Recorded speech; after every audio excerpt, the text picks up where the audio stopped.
శ్రీమాత్రే నమః శ్రీకృష్ణాయ నమః. వజ్ర టీవీ భక్తి ప్రేక్షకులకు స్వాగతం సుస్వాగతము. మనం పంచగ్రహ కూటమి గురించి భయపడాల్సిన పని లేకుండా జరగబోయేవి మనం చెప్పాము.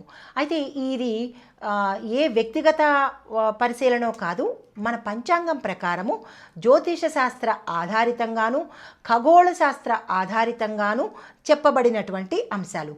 అయితే ఈ పంచగ్రహ కూటమిలో ఈ 5 గ్రహాలు ఎప్పుడు ప్రారంభమయ్యాయి, ఎంతకాలం వరకు ఉంటాయి అనేది కూడా మనం పరిశీలన చేద్దాము. అయితే మనకి ఈ జనవరిలో ఏర్పడినటువంటి ఈ పంచగ్రహ కూటమి మకర రాశిలో ఈ 5 గ్రహాలు చేరాయి కదా. ముందుగా సూర్యుడు జనవరి 14న మకరంలోకి వచ్చాడు. శుక్రుడు జనవరి 13నే మకరంలోకి వచ్చాడు. కుజుడు జనవరి 15న మకర సంక్రాంతి సమయంలో మనకి ఈ రాశిలోకి వచ్చాడు.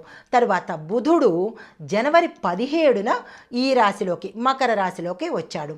అయితే ఇవన్నీ ఒకేసారి పగటిపూట ప్రవేశం చేశాయన్నమాట. ఈ సమయంలో సూర్యుడు, శుక్రుడు, కుజుడు, బుధుడు కొన్ని సందర్భాలలో చంద్రుడి మీద కూడా వీటి యొక్క ప్రభావము పడి శుక్రుడు స్థితి తగ్గే అవకాశం, అంటే శుక్రుడు బలహీనమయ్యే అవకాశం ఉంది. ఇందులోనే భాగంగా మనకి శుక్రమూఢమి కూడా కలవడము మరింత అగ్నికి ఆజ్యం పోసినట్టు అనమాట. శుక్రుడు బలహీనపడ్డాడు. అయితే ఇది ఎప్పటి నుంచి ఎప్పటి వరకు ఉంటుంది అనే విషయం కూడా చూద్దాము. మొదలైంది చూసాం కదా, మరి ఏ సమయంలో ఈ పంచగ్రహ కూటమి వదిలిపోతుంది, అంటే ఈ గ్రహాలు వేరే స్థానంలోకి వదిలి వెళ్ళిపోతాయి అనేది కూడా పరిశీలన చేద్దాము. అయితే ఇది మనకి జనవరి 13, 14న సూర్యుడి ప్రవేశం జరిగింది. తర్వాత అది జనవరి 15 నుంచి 18 వరకు ఈ ఇంపాక్ట్ ఉంటుంది. తర్వాత మనకి చివరిగా ఎప్పుడు ఎండ్ అయిపోతుంది అంటే కనుక ఈ ప్రభావము ఫిబ్రవరి వరకు మనకి ఉంటుంది. ఫిబ్రవరి మధ్యలో ఈ యొక్క ప్రభావము తగ్గిపోయే అవకాశం కనబడుతుందన్నమాట. అయితే మరి ఈ పంచగ్రహ కూటమి మకర సంక్రాంతి సమయంలో అత్యధికంగా, అంటే ఈ 18వ తారీఖు 13వ తారీఖు నుంచి 18వ తారీఖు వరకు తీవ్రమైన ప్రభావాన్ని చూపిస్తుంది. అయితే వ్యక్తిగతంగా ఎలా చూపిస్తుంది అంటే కనుక ఆర్థిక, అంటే ప్రపంచంగా చూసినట్టయితే ఆర్థిక మాంద్యము, ప్రభుత్వాలు ఇదవ్వడము, తర్వాత పెద్ద పెద్ద ఇబ్బందులు కలగడము, అది మనం ముందు వీడియోలో ప్రస్తావన చేశాము. అయితే వ్యక్తిగతంగా ఎలా కనబడుతుంది అంటే కనుక ఉద్యోగంలోనూ, ఆరోగ్యం మీద, ఆర్థికపరమైన అంశాల మీద, అంటే ధనపరంగాను, వ్యక్తిగత లక్ష్యాలు గోల్స్ మీద ప్రభావము, తర్వాత కుటుంబము, అంటే మీ యొక్క పర్సనల్ లైఫ్ మీద ఎక్కువగా ప్రభావాన్ని చూపిస్తుంది.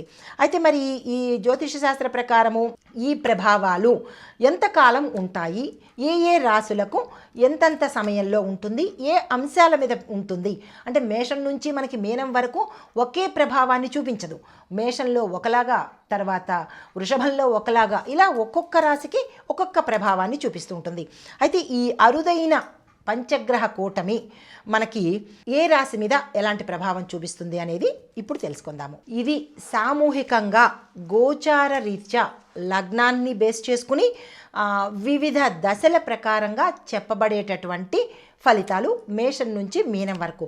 అయితే ముందుగా మేషరాశి వారికి ఈ అత్యంత తీవ్రమైనటువంటి పంచగ్రహ కూటమి ఏ అంశంలో మనకి ప్రభావం చూపిస్తుంది, దానికి తగ్గ రెమెడీ, సమస్య ఉందంటే రెమెడీ కూడా ఉంటుంది కదా, అది కూడా చూద్దాము. మేషరాశి వారు అస్సలు భయపడకండి. మేషరాశి వారే కాదు, మీనరాశి వరకు ఎవ్వరూ భయపడాల్సిన పని లేదు. ఈ చిన్న పరిహారాలు చేసుకుని ప్రశాంతంగా ఉండవచ్చు. అయితే ముందుగా మేషరాశి వారికి చూసుకున్నట్టయితే కనుక గ్రహస్థితి మనకి మకరము 10వ భాగంలో, అనగా కర్మస్థానంలో ఈ పంచగ్రహ కూటమి ఏర్పడింది మేషరాశి వారికి. దీని యొక్క ఫలితం ఎలా ఉంటుందంటే కనుక ఉద్యోగము, పదవి, అధికార సంబంధిత విషయాలలో భారీగా కదలికలు ఏర్పడతాయి. అది మీ యొక్క స్థాయిని బట్టి, మీరు చేసే పనిని బట్టి మీ మార్పులు మీరు గమనించుకోవచ్చు. అయితే ఫలితాలు ఉద్యోగంలో అధిక బాధ్యతలు రావడము, ఉద్యోగాలు పోవడము, ఉద్యోగాలు రాకపోవడము, లేదా ఉద్యోగాలలో ఏదైనా ఒక అంశంలో పట్టుపడము. గతంలో మీరు కర్మస్థానం కదా ఇది, గతంలో మీరు ఏదైనా తప్పులు చేసినా, లేదా ఫ్రాడ్ చేసినా, లేదా తెలియకుండా ఏదైనా తప్పిదాలు చేసినా, వ్యవస్థ పరంగా, అంటే మీ యొక్క ఉన్న రంగంలో తప్పులు చేసినటువంటి వారే అయితే కనుక అది ఈ సమయంలో బయటపడి తీవ్రమైన అంటే పర్సనల్గా కూడా మీకు డ్యామేజ్ జరగవచ్చు, ఉద్యోగపరంగా కూడా డ్యామేజ్ జరిగే అవకాశం ఉంటుంది. అయితే అధికారులతో అభిప్రాయ భేదాలు వస్తాయి.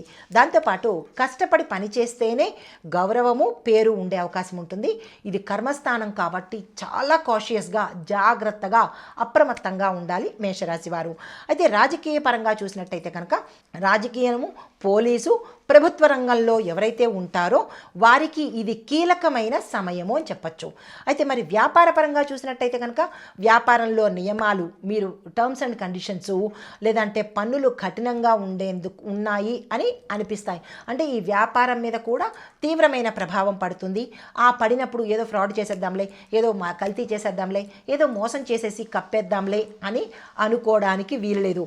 మకర రాశి అధిపతి శని భగవానుడు, అందులోనూ కర్మస్థానము అంటే మంచి కర్మైనా దాని ఫలితం అనుభవించాలి, చెడు కర్మైనా దాని ఫలితం అనుభవించాలి.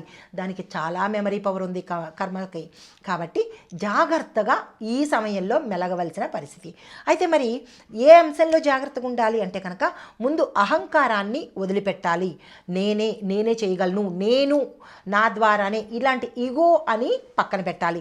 రెండవది, మాటల ద్వారా మీకు సమస్యలు రాకుండా జాగ్రత్త పడాలి.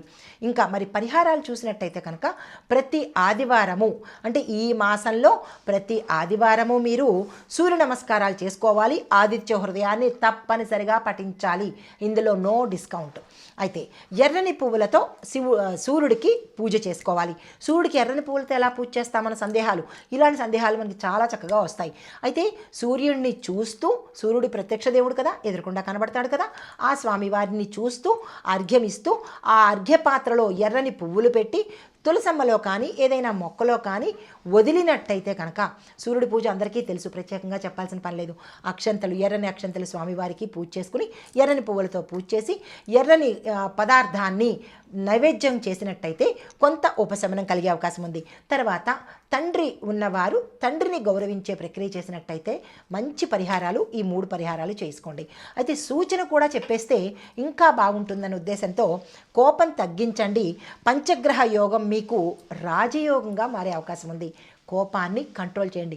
కోపం అనేది ఈజీగా వచ్చే విషయం, అది దానికి డబ్బులు ఖర్చు అక్కర్లేదు. కాబట్టి కోపాన్ని కంట్రోల్ చేస్తే ఈ బాగోలేని ఈ యోగము మీకు రాజయోగంగా అయ్యే అవకాశం ఉంటుంది. మేషరాశి వారు ఈ విషయాన్ని జాగ్రత్తగా గమనించుకొని ఇది గోచార రీత్యా చెప్పేటటువంటి ఫలితాలు, పరిహారాలు, సూచనలు. నమస్తే.